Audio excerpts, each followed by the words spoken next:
تم کبھی خشک جڑی بوٹیاں تھے، تمہارے اندر کی شفا تمہارے پکانے پر نکل آئی۔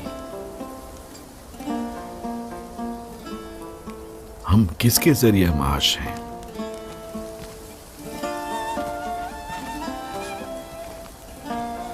شفا کا انتظار ہے بس۔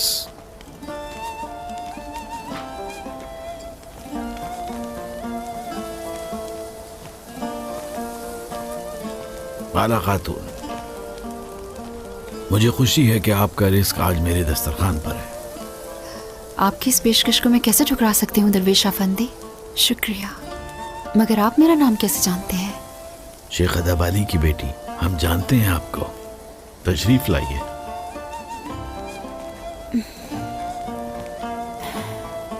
آپ سب بھی تشریف رکھیے۔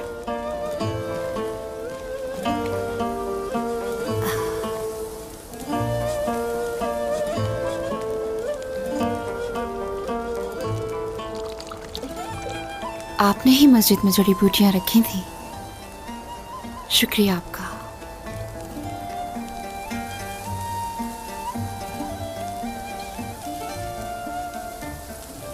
مگر میں اس بیماری کے ساتھ جینے کی عادی ہو گئی ہوں درویش افندی۔ بسم اللہ الرحمن الرحیم۔ عادت ڈالنا الگ بات ہے، لیکن صبر کرنا ایک الگ بات ہے۔ حضرت ایوب علیہ السلام کی طرح بالا خاتون، حضرت ایوب علیہ السلام نے 80 سال کی زندگی میں کئی طریقوں سے کمایا۔ انہیں اللہ نے اولاد دی اور بہت سی دولت سے نوازا تھا۔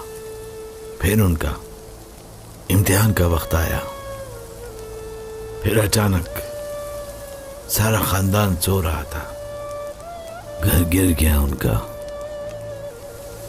اور ان کے 10 بیٹے مل پہ ترے دب گئے۔ دل ٹوٹ گیا ان کا، مگر امتحان ابھی ختم نہیں ہوا تھا۔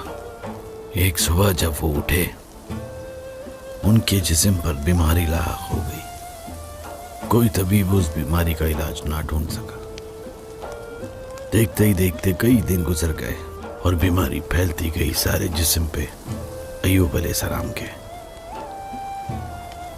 معلوم ہے تمہیں، انجیر کی پتی تھے حضرت ایوب۔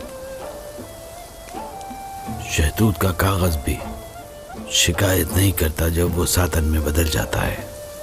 انہوں نے بھی کبھی شکایت نہیں کی۔ وہ کہتے تھے کہ 18 سال پہلے طبیب بے بس تھے اور مرہم کا کوئی فائدہ نہیں ہوا۔ زخموں کی وجہ سے ان کا جسم اب نظر بھی نہیں آتا تھا۔ ایک دن ان کی بیوی رحیمہ ان کے پاس آئی، کہنے لگی کہ اے ایوب، دعا کرو اپنے رب سے کہ اس مصیبت سے آپ کو بچا لیں۔ اور اپنی بیوی کی طرف ایوب متوجہ ہوا اور کہا کہ اپنے رب سے ایسی چیز کیسے مانگ سکتا ہوں میں اب؟ یہ وہی رب ہے جس نے مجھے اپنی اولاد کے ساتھ 80 سال کی عمر عطا کی۔ ایسے میں اپنے حالات کی شکایت کیسے کر سکتا ہوں؟ چلو اب 80 سال تک دکھ سہتے ہیں، ہو سکتا ہے پھر ہم مدد کے طالب ہو جائیں۔ ایوب علیہ السلام اللہ کے نبی تھے، جن کے متعلقین بھی تھے۔ یہ صورتحال شیطان کے لیے بالکل موزوں تھی۔ اس نے آپ کے ساتھیوں کے دلوں میں فتنے پیدا کیے۔ وہ آپس میں باتیں کرنے لگے، یہ کیسا نبی ہے کہ بیماری کا علاج نہیں ہے اس کے پاس؟ کوئی معجزہ کیوں نہیں ہوتا؟ آہستہ آہستہ سب ان کو چھوڑ گئے، مگر ایوب علیہ السلام نے شکایت نہیں کی کبھی۔ کئی برس بیت گئے اور ان کے زخم گہرے ہوتے گئے۔ زخم ان کے دل اور دماغ تک پہنچنے کے قریب آ گیا، اور اس وجہ سے ایوب علیہ السلام کے دل میں خوف پیدا ہوا۔ اگر وہ زخم میرے دل و دماغ تک پہنچ گیا، رب کو کیسے یاد کروں اب؟ انہوں نے اپنے رب کے سامنے ہاتھ پھیلا دیے۔ رب نے کرم کیا، صبر کے احترام نے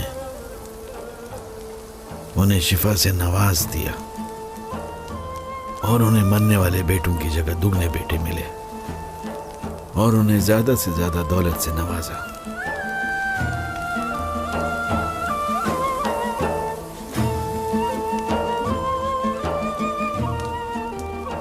اللہ کے ہاں ان لوگوں کے لیے خوشخبریاں ہیں جو صبر کرتے ہیں، ایوب علیہ السلام کی طرح بالا خاتون۔ میری دعا ہے کہ یہ جڑی بوٹیاں شفا بخش ہوں۔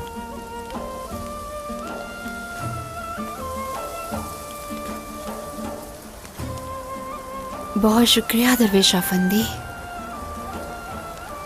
آپ کی ان باتوں سے مجھے بہت طاقت ملی۔